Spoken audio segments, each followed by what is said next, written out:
este momento es el homenaje a Antonio Margariti. Quien se va a encargar de moderar este panel es Fabiana Suárez, de ON24. Fabiana, creo que ya te tenemos aquí con nosotros para que nos acompañes y para que presentes a quienes van a estar rindiendo este sentido homenaje a Antonio Margariti.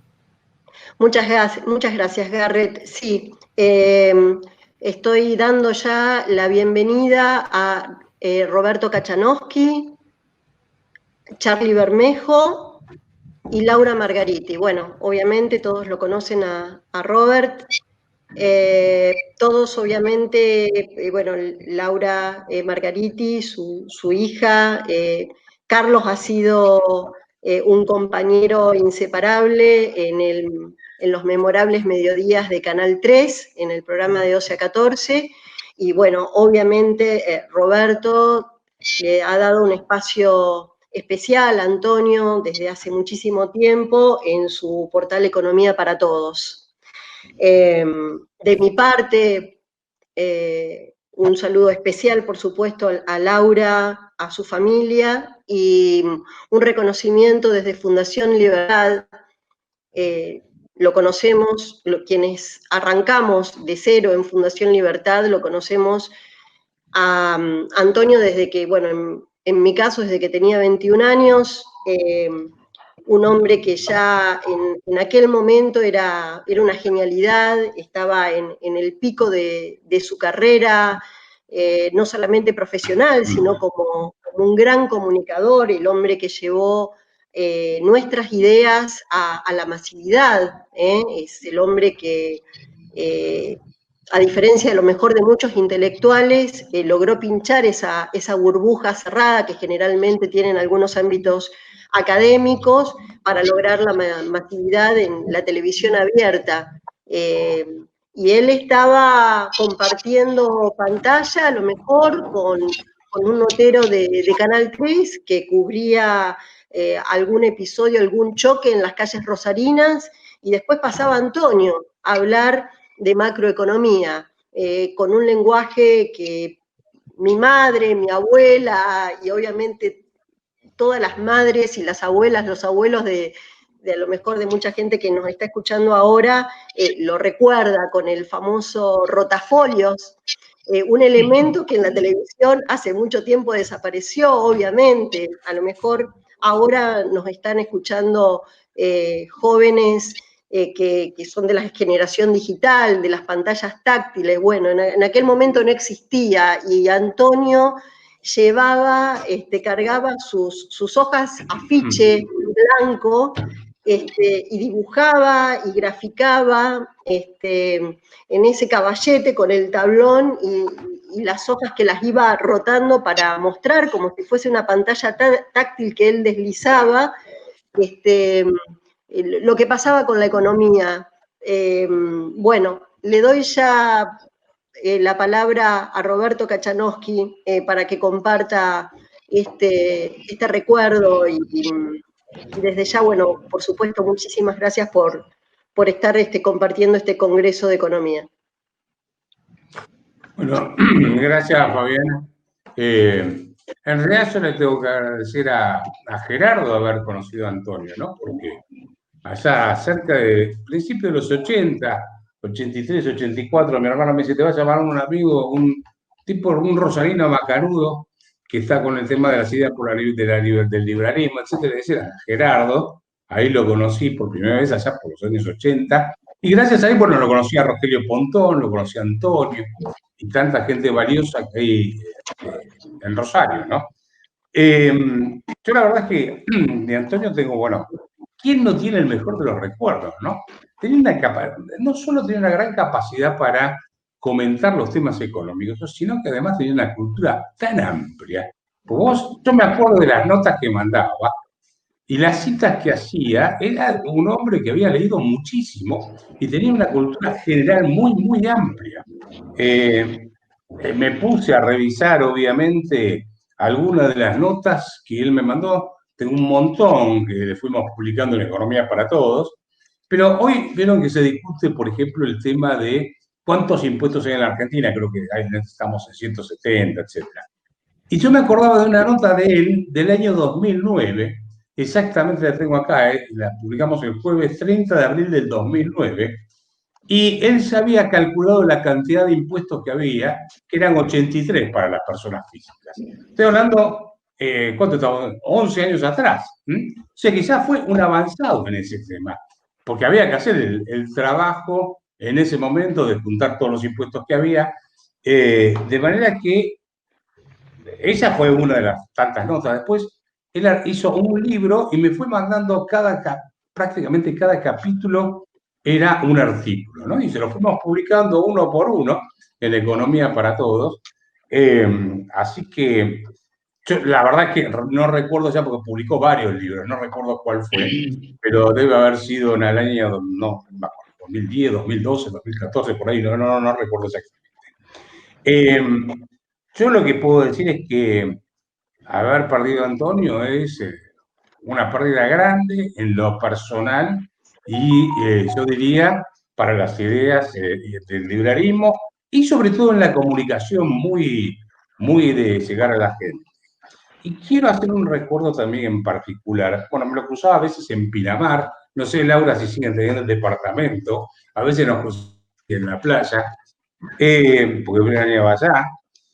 Pero ustedes saben que yo en la década, en el periodo del kirchnerismo, y con esto voy redondeando para no usar mucho tiempo, Fabiana, tuve muchas inspecciones de la FIP, me tuve que bancar 7 inspecciones. Y no había prácticamente abogado, nadie que quisiera tomar los casos porque le tenían miedo. ¿Sí? Usaban la FIP como una KGB. Y francamente Antonio me dio una gran mano en ese momento, orientándome, por lo menos, ¿no? Desde allá, hablábamos por teléfono, lo llamaba, lo hinchaba, lo llamaba a la casa, siempre dispuesto a colaborar. Así que con esto voy cerrando. Yo diría que fue una gran persona en lo intelectual, una gran persona como amigo, por lo que estoy comentando, y un hombre de una vastísima cultura que, insisto, le tengo que agradecer a Gerardo haberlo conocido. Gracias. Gracias, Roberto. Charly. Bueno, te digo, yo voy a hablar en presente de Antonio, ¿no? Para mí hablar de Antonio es hablar de los grandes momentos que la vida profesional como periodista me permitió disfrutar. El otro día me manda Julio Orselli, que en ese momento era el conductor de 12 a 14, ese programa que paralizaba la televisión de Rosario y que llegó a momentos impensados de rating de más de 50 puntos, que hacía que la gente de Buenos Aires preguntaba ¿de qué se trata? No sé, tenés que verlo, tenés que ser rosarino o de la zona de influencia de Canal 3. Yo lo había tenido a Antonio de profesor en una facultad católica cuando intentaba ser abogado, que por suerte no lo concreté para beneficio de todos los que podían haber caído en mi estudio y me dediqué al espectáculo y a la cultura. Y entonces, bueno, Antonio era el único que lograba que todos los que nos fugábamos del salón mientras éramos alumnos de la Facultad Católica para jugar el campeonato de truco en del bar de abajo, en las clases de Antonio nos quedáramos porque era tan magnético, era el tipo que nos permitía entender lo que para nosotros era críptico. Es decir, a mí 2 más 2 nunca me daba justo, me daba con decimales, y él nos entendió que nosotros teníamos que ser seducidos desde otro lugar. Lo hacía con simpleza, era un tipo llano, era un tipo magnético, era un tipo que realmente hacía sencillo lo complicado. Y cuando volvimos a encontrarnos ya en los estudios del canal, que fue en los 80, el programa comenzó en el 84 y Antonio se debe haber sumado en el 85-86, y hasta que yo me fui de Canal 3 para cruzarme al de la vereda de enfrente en el 2005, era un placer ver que el día que Antonio llegaba al estudio lo hacía con la debida antelación, porque para él era casi una fiesta estar con nosotros, que éramos el equipo histórico, y hablaba con Tesandori de deporte como si fuera, no sé, Enzo Ardigó, conmigo de espectáculos como si fuera el mejor. Era el tipo, como decía Roberto Kachanowski, culto, al que no le pasaban las cosas por la vereda de enfrente. Con Julio Orselli era con quien a lo mejor había tejido una amistad muy cercana y se mandaban mail que después o papers que Julio me lo pasaba a mí vía mail, ya en la época de la cibernética, digo yo, y con el Chango Sala, que fue nuestro mascarón de prueba de la política, el que acercaba a Doña Rosa, mal que le pese a aquellos detractores de quien inventó este personaje en algún momento de los 90, bueno, acercaba la economía que parecía lejana del ciudadano común de una manera tan simple que lo dificultoso se nos hacía sencillo. Y además era la meca, Antonio, cada vez que llegaba al canal, porque todos lo invitábamos a tomar un café para consultarle alguna cosa extraña que no entendíamos, y él rápidamente, sencillamente, con amabilidad, con afabilidad, con educación, y con llaneza, nos hacía entender. La verdad, fueron muchos años de compartir semanalmente estos mediodías en Canal 3. Nosotros como compañeros y el público que mandaba cartas, porque somos de una época donde las redes no existían, y estaba Doña Rosa o estaba Don José, que mandaban la carta contando cuál era el problema que necesitaban, y él le dedicaba el tiempo, y si dejaban un teléfono lo llamaba personalmente. Ese tipo de personas en una época donde nos hemos convertido prácticamente en gente que mira sin ver, lo convertía en alguien realmente para rescatar. Yo creo que este es un año descartable desde donde uno lo mire, ¿no? Porque se han ido los buenos, se han adelantado en el camino. A mí me gusta decir esto, que la frase no es mía, se la roba una querida amiga que es Graciela Borges, que ella no habla de que alguien se muere, dice de alguien que se adelanta en el camino. Antonio, la última vez que lo vi fue en una de las comidas de fin de año de la Fundación, y tuvo la deferencia de venir a sentarse un ratito a la mesa que ustedes me habían dado un lugar, y estuvimos charlando largo y tendido y recordando los buenos momentos. Creo que si hubiera muchos Antonio Margaritis hoy, el país sería diferente. Un país no de disenso, un país donde uno puede discutir, pero con respeto, con educación, y no con esta fragmentación en la que estamos sumidos, ¿no? Yo añoro y me conmuevo porque no he borrado esta información nefasta que me cayó ese jueves, cuando comiendo con mi mujer y un matrimonio, me mandaron una noticia que me impresionó porque decía, hoy se nos fue Antonio Margariti. No la borré y me sigue conmoviendo todos los días. Lo extraño, lo añoro, y me parece que personajes como Antonio es como el nuestro, tan pendular, tan de estar siempre en el chiquitaje, nos enseñaron a que hay un camino de sumar para arriba. La verdad, está la hija de Antonio, Laura, y le quiero decir que tiene que estar, o por supuesto, con gran carga de añoranza, porque es alguien que se adelantó en el camino, pero todos nos volveremos a encontrar. Pero decirle que tiene que estar muy orgullosa de una persona que realmente fue un lujo, y cuando yo posteé esta infausta noticia ese jueves a la noche, que fue la hora, nunca recibí tanta cantidad para despedir a alguien en un país que a veces no detiene el camino para justamente honrar a la gente honrable. Lo pude hacer sin una lágrima, gracias a Gerardo, que me convocó en un cruce por haberme antecedido, y el lujo de a veces compartir su opinión también, como lo hacía con Antonio, algunos de mis programas radiales, y a vos, Laura, un beso gigante para vos y tu familia. Gracias por haberme considerado. Bueno, muy bien. Laura, es tu turno. Sé que preparaste un escrito. Sí, Y te escuchamos. Les agradezco el espacio. Es demasiado reciente para toda la familia lo que pasó, y sorpresivo. La muerte de papá, que fue antecedida por la de mamá una semana sola, realmente nos movilizó, y todavía estamos tratando de encontrar pie para seguir adelante. Por eso hablar en forma espontánea, les agradezco todo lo que han dicho. Me cuesta me cuesta sin ponerme realmente muy triste, y por eso escribí algunas líneas, son súper breves, y creo que son una semblanza de lo que fue papá para nosotros. Algunas de estas líneas fueron tomadas del elogio que hizo Hazlitt a von Mises. Me permití copiar algunas cosas porque eran algunas características de Mises, evidentemente eran similares a las que por lo menos yo advertía en él. Papá era un trabajador extraordinario. Él generó cientos de artículos, libros, entrevistas, conferencias. Cada cosa que escribió era original, tenía un enfoque distinto. Nunca repitió, siempre variaba y siempre había alguna información nueva, al menos a los ojos míos, alguna relación histórica, algún conocimiento, algún razonamiento nuevo. Bella lucidez llama Hazlitt en relación a von Mises, y creo que eso le aplica, por lo menos desde mi punto de vista, como uno de sus dones más salientes.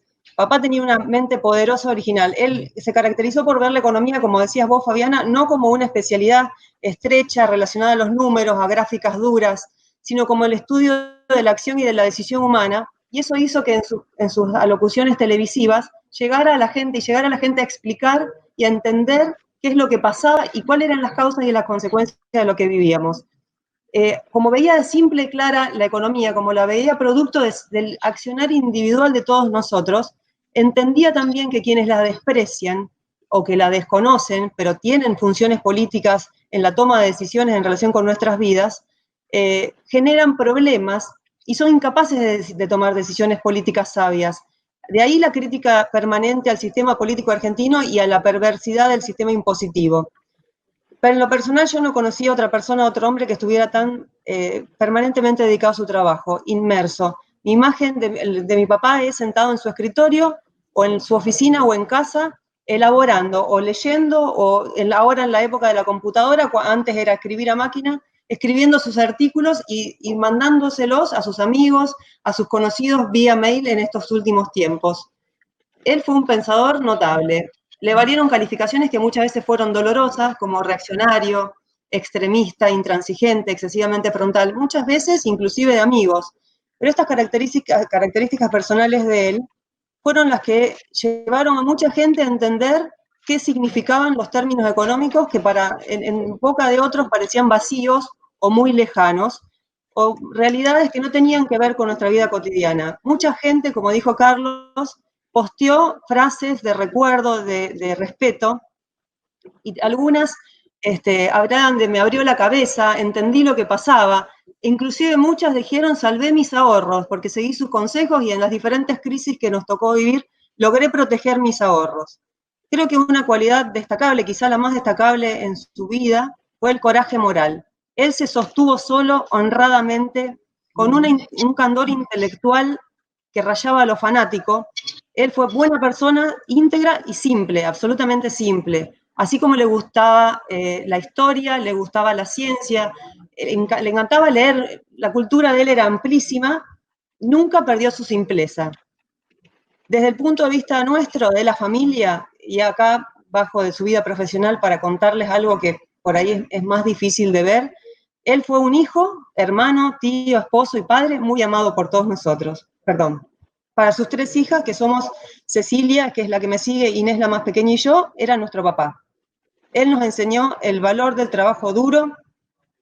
Durante nuestra infancia asumía las macanas infantiles, las roturas de cosas que se daban por ahí para que mamá no se enojara.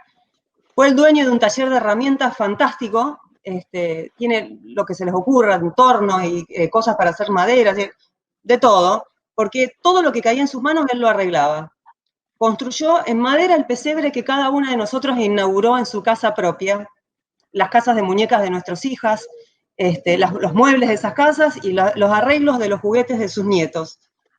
Él fue el que me regaló una Victorinox cuando me recibí de contadora, y cuando me casé me regaló un taladro percutor. Ese tipo de cosas las que hacía él. Y siempre estuvo en los momentos de las 3, de Cecilia, Inés y míos, en los momentos buenos y malos, siempre estuvo papá acompañándonos. Se fue hace 15 días, y la tranquilidad que tenemos es que se fue asistido por su fe cristiana. Perdón. Tenemos la suerte de haber tenido a un padre que era un hombre de fe, enorme la fe, inspiradora para nosotras.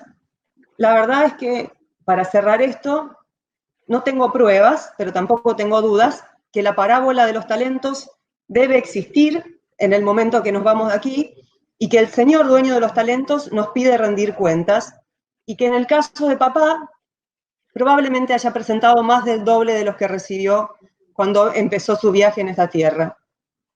Entonces, imagino que papá debe haber recibido como mensaje del Señor, dueño de los talentos: siervo bueno y fiel, ya que has sido fiel en lo poco, voy a ponerte al frente de lo mucho.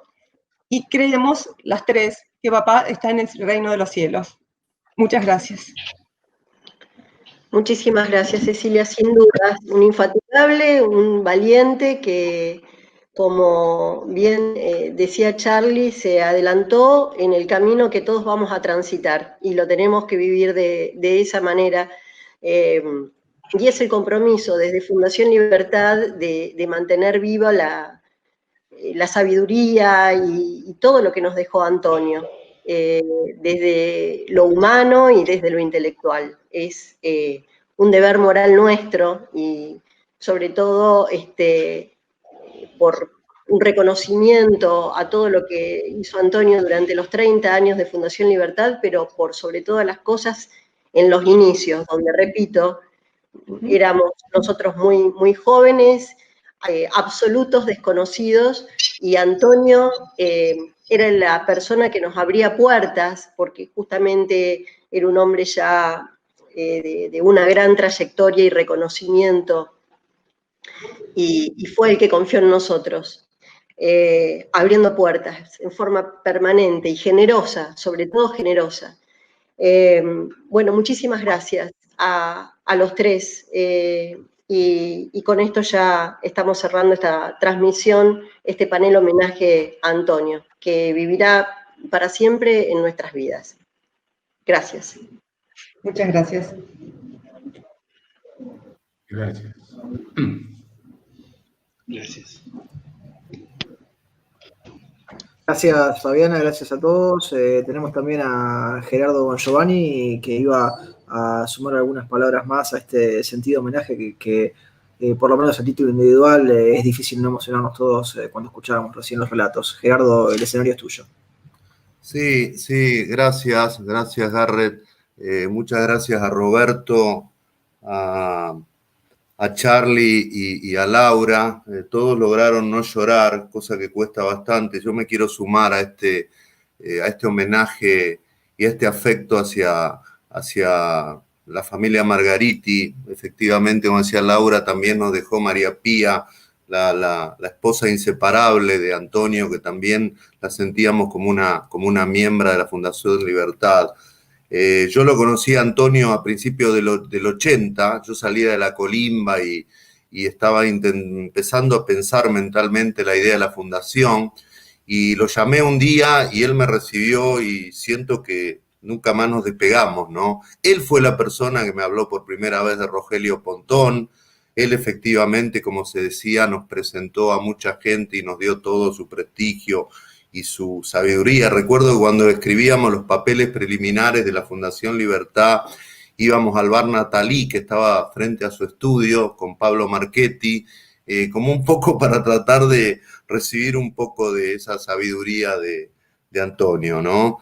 La verdad que es una cosa obvia, pero sin él no existiría la Fundación Libertad. Y en el fondo, más allá del dolor que lógicamente tendrá toda la familia, tendrán sus amigos, tenemos todo lo que tuvimos la suerte de tratarlo y de compartirlo. Ya digo, yo lo conocí a principios del 80, 40 años. Siento que toda mi vida transcurrió cerca de Antonio Margariti. La verdad es que en el fondo quiero dejarle estas palabras también a Laura y a su familia, que todos, y especialmente creo que ellas, la familia, tuvieron de tener cerca a un ser humano tan extraordinario como Antonio Margariti, que nos dejó tanto, y por supuesto a quien nunca vamos a olvidar. Gracias, Garrett, gracias a todos por acompañarnos.